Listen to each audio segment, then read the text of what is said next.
আপনি কি কখনো লক্ষ্য করেছেন একই শ্রেণীতে বসে সবাই পড়াশোনা করলেও কেউ কোনো একটা বিষয় খুব সহজে শিখে ফেলতে পারে, আবার কেউ প্রচুর চেষ্টা করেও বিষয়টি ঠিকমতো বুঝতে পারে না? কেন এমনটি হয়?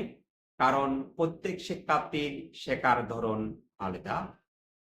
আজকের ভিডিওতে আমরা জানব শিক্ষার্থীরা কিভাবে শেখে, শেখার ধরন কিভাবে ভিন্ন হয়, এবং আমরা শিক্ষক ও অভিভাবকেরা কিভাবে শিক্ষার্থীদের সহায়তা করতে পারি। শেখার ধরন বা লার্নিং স্টাইল। শেখার ধরন বা লার্নিং স্টাইল হলো কোন পদ্ধতিতে একজন শিক্ষার্থী সবচেয়ে ভালো শিখতে পারে। কেউ দেখে শেখে, কেউ শুনে, কেউ লিখে, আবার কেউ হাতে কলমে কাজ করার মধ্যে দিয়ে শিখতে পারে। যেহেতু আমাদের মস্তিষ্কের ধরন গঠন ভিন্ন, তাই আমাদের শেখার ধরন ভিন্ন ভিন্ন। শেখার প্রধান ধরনগুলো বা বার্ট মডেল। আজ আমরা আলোচনা করব শেখার খুবই জনপ্রিয় একটা মডেল, বার্ট মডেল নিয়ে। এই মডেল অনুযায়ী শেখার ধরনকে 4টি ভাগে ভাগ করা হয়: visual learner, auditory learner, reading বা রাইটিং লার্নার, কাইনেস্থেটিক লার্নার। প্রথমে আমি আলোচনা করব ভিজুয়াল লার্নার। যারা ভিজুয়াল লার্নার তারা গ্রাফ, চার্ট, চিত্র, ডায়াগ্রাম প্রভৃতি দেখে শিখতে পারে। বিষয় যদি চিত্র আকারে উপস্থাপন করা যায় তাহলে তারা খুব সহজে সেটা মনে রাখতে পারে। এই ধরনের শিক্ষার্থীদের জন্য রঙিন চার্ট, রঙিন নোট, ইনফোগ্রাফ খুবই গুরুত্বপূর্ণ। Auditory learner. এই ধরনের শিক্ষার্থীরা শ্রবণের মাধ্যমে সবচেয়ে তারা ভালো শিখতে পারে। লেকচার, গল্প শুনে বা আলোচনার মাধ্যমে তাদের শেখাটা ভালো হয়।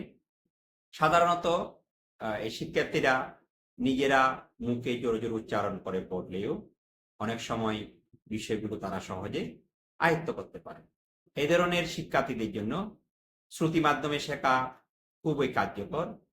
সাধারণত অডিও ক্লাস, পডকাস্ট কিংবা গান খুবই জরুরি। রিডিং বা রাইটিং লার্নার। এ ধরনের শিক্ষার্থীরা মূলত লিখে এবং পড়ে যে কোনো বিষয় আয়ত্ত করতে পারে। সাধারণত তারা পড়ে এবং লিখে নোট করে এবং এর মাধ্যমে তারা যে কোনো বিষয় সহজে আয়ত্ত করতে পারে। সাধারণত পরীক্ষায় উত্তর লেখার ক্ষেত্রে এ ধরনের শিক্ষার্থীরা এগিয়ে থাকে। এবার আলোচনা করব কাইনেস্থেটিক লার্নার। এই ধরনের শিক্ষার্থীরা সাধারণত হাতে কলমে কাজ করার মাধ্যমে যে কোনো বিষয় আয়ত্ত করে থাকে। এই ধরনের শিক্ষার্থীরা যে কোনো কাজের অভিজ্ঞতার মাধ্যমে শেখে। তাদের জন্য রোল প্লে, মডেল তৈরি, প্রজেক্ট তৈরি খুবই কার্যকর মাধ্যম। শিখন পদ্ধতির ক্ষেত্রে এদের জন্য শুধু বসে থাকা নয়, বরং সক্রিয়ভাবে কাজ করা খুবই জরুরি। আমাদের মনে রাখতে হবে একজন শিক্ষার্থী একাধিক পদ্ধতিতে শিখতে পারে। যেমন কেউ ভিজুয়াল ও কাইনেস্থেটিক লার্নার, একই সাথে আবার হতে পারে অডিটরি, রিডিং বা রাইটিং লার্নার।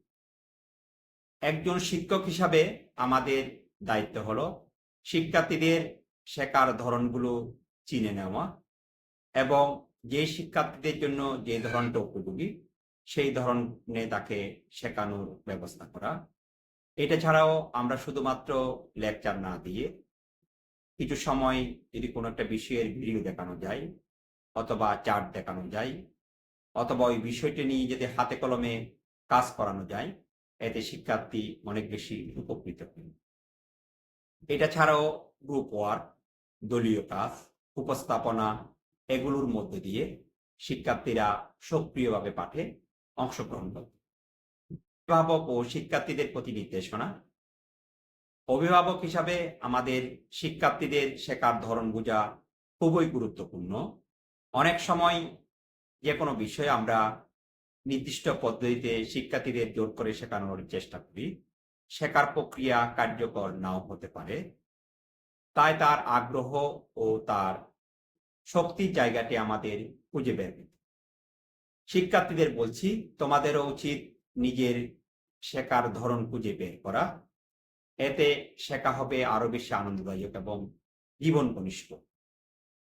পরিশেষে যেটা আমি বলবো, একই পাঠ্য বই, একই শিক্ষক, কিন্তু ফলাফল ভিন্ন। এর মূল কারণ হচ্ছে শেখার পার্থক্যের কারণে হয় এটা। শেখার ধরনের প্রতি গুরুত্ব দিলে শুধু পরীক্ষার ফল ভালো হয় না, বরং জ্ঞান হয় স্থায়ী এবং জীবন ঘনিষ্ঠ। আসুন আমরা শেখার ধরন বুঝে সচেতন হয়ে শেখার পরিবেশ তৈরি করি। আপনি কি ধরনের লার্নার আমাদের কমেন্টে জানাবেন। এই ভিডিওটি যদি ভালো লাগে লাইক দিন, কমেন্ট করুন এবং শিশু মনের জানালা চ্যানেলটি সাবস্ক্রাইব করুন। আবার দেখা হবে পরের ভিডিওতে। ধন্যবাদ।